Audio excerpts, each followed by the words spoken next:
Hi viewers, welcome to our channel. ప్రస్తుతం మనతో పాటు దాము బాలాజీ గారు సీనియర్ జర్నలిస్ట్ ఉన్నారు. వారితో ఒకసారి మాట్లాడదాం. సార్ నమస్కారం సార్. నమస్తే. సార్, వల్లభనేని వంశీ గత కొన్ని నెలలుగా కూడా జైల్లోనే ఉన్నారు. అయితే ఈ నేపథ్యంలో తన ఆరోగ్యం క్షీణించిందని హాస్పిటల్లో అడ్మిట్ చేశారని చెప్పేసి వార్తలు వస్తున్నాయి సార్. అటువైపు నుంచి వైసీపీ వాళ్ళు ఏం ఆరోపిస్తున్నారంటే జైల్లో వల్లభనేని వంశీపై విషప్రయోగం జరిగింది అని చెప్పేసి, అతను చంపడానికి కుట్రలు జరిగాయని చెప్పేసి వాళ్ళు చెప్తున్నారు. నిజంగా ఈ విధంగా జైల్లో అంటే విషప్రయోగం కానీ లేకుంటే ఇంకే రకాలైన చంపేందుకు కుట్రలు జరిగే అవకాశం కనిపిస్తుందా సార్? ప్రజెంట్ ఇప్పుడు వల్లభనేని కండిషన్ ఏ విధంగా ఉంది? ముందుగా వల్లభనేని కండిషన్ మాట్లాడుకొని తర్వాత మిగతా విషయాలు మాట్లాడుకుందాం. వల్లభనేని వంశీ గత 50 రోజుల నుంచి జైల్లో ఉన్నాడు. ఫిబ్రవరి 13 ఆ ప్రాంతంలో అరెస్ట్ అయ్యాడు. అప్పటి నుంచి ఆయనకి బెయిల్ రాలేదు. అనేక సార్లు బెయిల్కి అప్లై చేశాడు. రీసెంట్గా కూడా ఆయనకి ఎస్సీ ఎస్టీ కోర్టు రిజెక్ట్ చేసింది. హైకోర్టులో కూడా బెయిల్ రిజెక్ట్ చేసింది. ఎందుకంటే ఆయన కిడ్నాప్ కేసులో బలమైన ఆధారాలు ఉన్నాయి. ఇంకా చాలామంది ఈ కేసులో ఎస్కేప్ అయి ఉన్నారు. వాళ్ళందరినీ మేము పిలిపించాలి. ఇతను బాగా సామాజికంగా ఆర్థికంగా బలవంతుడు కాబట్టి ఇతను ఇన్ఫ్లుయెన్స్ చేసే అవకాశం ఉంది. సాక్షుల్ని బెదిరించడం కావచ్చు, లేకపోతే ప్రలోభపరచడం కావచ్చు చేయొచ్చు. అట్లాగే సాక్ష్యాధారాలని తారుమారు చేసే అవకాశం ఉందని బలంగా ప్రాసిక్యూషన్ ఆర్గ్యుమెంట్ చేయగలిగింది. దాంతో ఇతనికి బెయిల్ అయితే రాలేదు. సో ఆల్రెడీ అతనికి కొంత హెల్త్ ఇష్యూస్ ఉన్నాయి. అతనికి ఏంటంటే ఒకటి సివియర్ బ్యాక్ పెయిన్ ఉంది. దాని తర్వాత ఆస్తమా ఉంది. థైరాయిడ్ కూడా ఉందేమో డౌట్ వస్తుంది. సో అతను గతంలో కూడా నాకు హెల్త్ ఇష్యూస్ ఉన్నాయని చెప్పాడు. దానికి సంబంధించి మామూలుగా గవర్నమెంట్ జైళ్ళల్లో హెల్త్ ఇష్యూస్ ఉంటే ఆ జైల్లోనే మెడికల్ ఫెసిలిటీస్ ఉంటే అక్కడే చూస్తారు. లేనప్పుడు అక్కడ పక్కన ఏ గవర్నమెంట్ హాస్పిటల్ ఉంటే దానికి తీసుకెళ్తారు. అది చంద్రబాబు ఒకడే చేయగలడు. ప్రైవేట్ హాస్పిటల్లో పెట్టగలిగిన సామర్థ్యం చంద్రబాబుకే ఉంది. జగన్కి లేదని నేను చాలాసార్లు చెప్పాను. అంటే వ్యవస్థలని మేనేజ్ చేయగలిగిన శక్తి చంద్రబాబుకు ఉన్నట్టుగా జగన్కి లేదు. అది మనం అరెస్టులు చూస్తే కూడా ఎవరికైనా అర్థమైపోతుంది. అదే ఫర్ ఎగ్జాంపుల్ అచ్చెన్నాయుడిని అరెస్ట్ చేసినప్పుడు ఆయనకి హెల్త్ ఇష్యూ ఉందని రమేష్ హాస్పిటల్లో చాలా రోజులు పెట్టారు. అలాగా ఆయన చాలామందికి అప్పుడు రమేష్ హాస్పిటల్లో కోర్టులు పెట్టేసేవి. ఇప్పుడేమో లేదు. ఎంత సీరియస్గా ఉన్నా గవర్నమెంట్ హాస్పిటల్కి తీసుకెళ్ళాలి.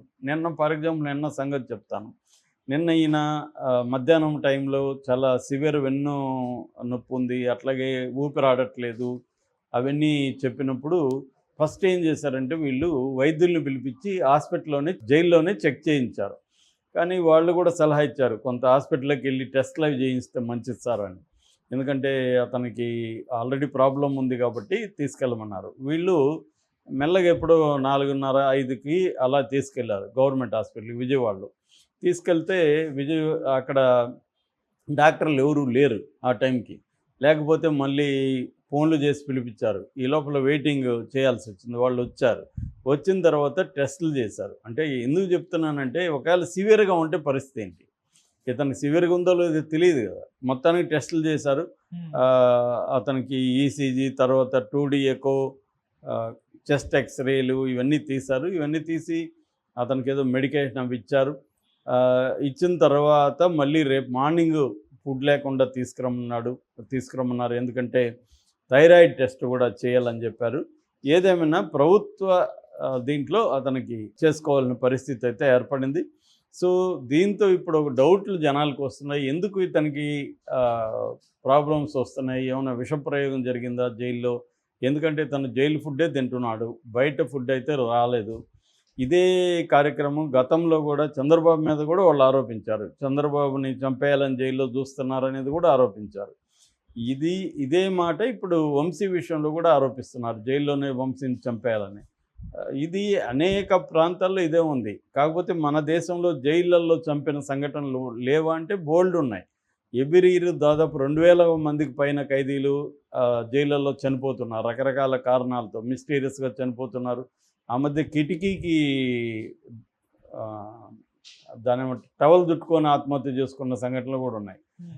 అట్లాగే మనకి పరిటాల రవి కేసులో మొద్దుసీన్ కానీ మిగతా వాళ్ళందరూ కూడా జైల్లోనే చనిపోయారు. మొద్దుసీన్ చంపిన వ్యక్తి జైల్లోనే చంపాడు. అతను కూడా మళ్ళీ జైల్లోనే చనిపోయాడు మిస్టీరియస్గా. సో మనకి ఆ కేసులు పెద్ద విషయం కాదు. అతి హై సెక్యూరిటీ ఉన్న తీహార్ లాంటి జైల్లోనే పట్టపగలు గార్డ్స్ దగ్గర నుంచి గన్స్లా కొనుకాలు చేసిన సందర్భాలు కూడా ఉన్నాయి.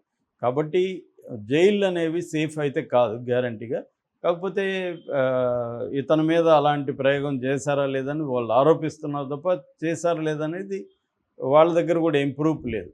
ఇది ఫర్ ఎగ్జాంపుల్ పాకిస్తాన్ ఆయన ఎవరు మన ఇమ్రాన్ ఖాన్, పాకిస్తాన్ ప్రైమ్ మినిస్టర్, ఆయన మీద కూడా స్లో పాయిజన్ ఇంజెక్షన్ ఇచ్చారు నాకనేది ఆయన కూడా ఆరోపించాడు.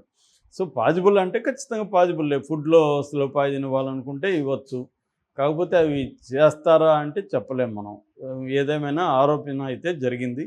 ఈయన కాకపోతే ఇంకొక ఇది కూడా మనం అటువైపు నుంచి చూస్తే ఏముంటుందంటే, జనరల్గా జైలుకి పోయినాక నాకు ఆరోగ్యం బాగాలేదనే దాన్ని బిల్డప్ చేస్తారు. చంద్రబాబుకు కూడా మనం గమనిస్తే చంద్రబాబు అంతవరకు ఎప్పుడూ ఆరోగ్య సమస్యలు బయటికి చెప్పలేదు. జైలుకి పోయినాక ఆయనకి ఏమేమి సమస్యలు ఉన్నాయో బయటకు వచ్చాయి సడన్గా. మళ్ళీ జైలు నుంచి బయటకు వచ్చినాక చూడండి, ఇప్పటివరకు ఆయన ఆరోగ్య సమస్యల గురించి ఎక్కడా చర్చే లేదు. బ్రహ్మాండంగా ఆయన యాక్టివ్గా ఉన్నారు. సో ఇదేంటంటే జైల్లో ఉన్నప్పుడు బెయిల్ కోసము ఆరోగ్యం బాగాలేదన్న విషయాన్ని హైలైట్ చేసుకుంటూ వస్తారనమాట. సో మనకి కేజ్రీవాల్ విషయంలో కూడా ఇదే జరిగింది. కేజ్రీవాల్ కూడా ఆరోగ్యం సరిగా లేదు, ఆయన జైల్లోనే ఇబ్బందులు పెడుతున్నారు, ఆయనకి వాళ్ళేమో స్వీట్లు ఎక్కువ తినేస్తున్నాడు, మామిడి పళ్ళు ఎక్కువ తింటున్నాడు ఇలాగని వాళ్ళు అనడం, ఈయనేమో సరిగా వీళ్ళు ఆయన్ని చూసుకోవట్లేదని వీళ్ళు అనడం, ఇలాగా జైల్లో బెయిల్ రావడం కోసం కూడా వాళ్ళు ఒక డ్రామాటిక్ హెల్త్ నెరేటివ్ని క్రియేట్ చేస్తారు. అలాగా ఏమన్నా వంశీకి ఆరోగ్యం బాగాలేదన్న విషయాన్ని బిల్డప్ చేసి ఈ డాక్టర్ల దగ్గర అంతా కూడా సర్టిఫికేట్లు తీసుకుని ఈసారి హెల్త్ గ్రౌండ్స్లో బెయిల్కి అప్లై చేస్తారా అన్నది కూడా మనం చూడాలి. ఎందుకంటే హెల్త్ గ్రౌండ్స్లోనే చంద్రబాబు కూడా తాత్కాలిక బెయిల్ వచ్చింది. ఒకసారి బెయిల్ వస్తే ఇంకా ఏదో ఒక పద్ధతిలో దాన్ని అలాగే ఉండిపోగలరు. అలాగే టెంపరీ బెయిల్ తెచ్చుకున్న చంద్రబాబు తర్వాత పర్మనెంట్గా తెచ్చుకోగలిగాడు. అలాగా వీళ్ళు కూడా ఏమన్నా ప్రయత్నిస్తున్నారా హెల్త్ గ్రౌండ్స్లో అనేది చూడాలి. ఎందుకంటే మనకి పోసాని కృష్ణమురళి కేసులో కూడా హెల్త్ గ్రౌండ్స్ మీదనే వాళ్ళు ఎక్కువగా ఆధారపడ్డారు. కాకపోతే పోసాని కృష్ణమురళి కేసు కంటే కూడా ఇది సీరియస్ కేసు. ఇదేంటంటే ఎస్సీ ఎస్టీ అట్రాసిటీస్ కేసు పెట్టారు. ఈ సత్యవర్ధన్ అనే తెలుగుదేశం ఆఫీసులో కంప్యూటర్ ఆపరేటర్గా ఉన్న అతన్ని కిడ్నాప్ చేశారనేది కేసు ఇది. సో అందువల్ల ఈ కేసులో ఇంకా కూడా వల్లభనేని వంశీ జైలుకి వెళ్ళే అవకాశం ఉంది. ఆల్రెడీ అతని మీద ట్వీట్లు ట్రోల్స్ కూడా జరుగుతున్నాయి. అతను హెయిర్ అంతా నేర్చిపోయి ఎట్లా అయిపోయాడు చూడనని. దానికి కూడా కారణం ఏంటంటే జైల్లో బయటలాగా రంగు వేసుకోవడం కూడా ఇబ్బంది అవుతుంది. దానివల్ల ఒరిజినల్ వైట్ హెయిర్ బయటకు వస్తుంది. దానివల్ల ఏజ్ కనిపిస్తుంది, అంటే ఒక మార్పు కనబడుతుంది. రెండోది అతను ఫిజికల్గా అండ్ మెంటల్గా కూడా జైలు అనేది స్ట్రెయిన్ని క్రియేట్ చేస్తుంది. ఎందుకంటే బయట ఉన్న సౌకర్యాలు అయితే జైల్లో ఉండవు. ఫర్ ఎగ్జాంపుల్ అతనికి కార్డు కావాలంటే కోర్టులో పర్మిషన్ తీసుకోవాలి. ఒక్కోసారి కోర్టులు కూడా విచిత్రంగా బిహేవ్ చేస్తుంటాయి. ఆ మధ్య 87 ఏళ్ల స్టాన్లీ స్వామి ఒక స్ట్రా అడిగాడు. ఆయనకి ఎందుకంటే చేతులు వణుకుడు రోగం, ఆ వణుకుడు రోగం వల్ల పట్టుకోలేకపోతున్నాను, తాగలేకపోతున్నాను, తినలేకపోతున్నాను, స్ట్రా ఇవ్వండి నేను లిక్విడ్స్ తీసుకుంటాను. 3 నెలలు ఇవ్వాల కోర్టు. అంటే ఎందుకు ఇంత క్రూయల్గా ఉంటాయి కోర్టులో కూడా అనిపిస్తుంది కొన్ని కేసులు చూస్తే. మనకు సాయిబాబా కూడా అంతే, 95% వికలాంగుడు. ఆయన అండా సెల్లో వేసి 10 ఏళ్ళు దాంట్లో చీకటికి దీంట్లో పెట్టారు. మరి కోర్టులు ఏం చేస్తున్నాయి, ఎందుకు ఇంత అమానుషంగా ఎందుకున్నారు, అతను 90% వికలాంగుని అట్లాంటి సెల్ ఎందుకు పెట్టారు అని ఇప్పుడు కోర్టులు ప్రశ్నించవు. అంటే అందుకనే మనకేందంటే సామాన్య ప్రజల్లో విశ్వసనీయత అనేది ఎందుకు ఏ వ్యవస్థల మీద లేదంటే ఇలాంటి కేసులు చూసినప్పుడే మనకి అర్థమవుతుంది. అంటే కొంతమందికేమో అన్ని రకాల సౌకర్యాలు కోర్టులు కూడా ప్రొవైడ్ చేస్తుంటాయి, కొంతమందికి ఏది అసలు పట్టించుకోవు, కనీసం హ్యూమన్ బేసిక్ నీడ్స్ని కూడా పరిగణలోకి తీసుకో. కాబట్టి ఇక్కడేమో ఇతను నోటుదోల గతంలో కూడా చేశాడు. కాకపోతే ఆ కేసు ఇప్పటివరకు పెట్టలేదు, ఇతను పెట్టి అరెస్ట్ చేయలేదు.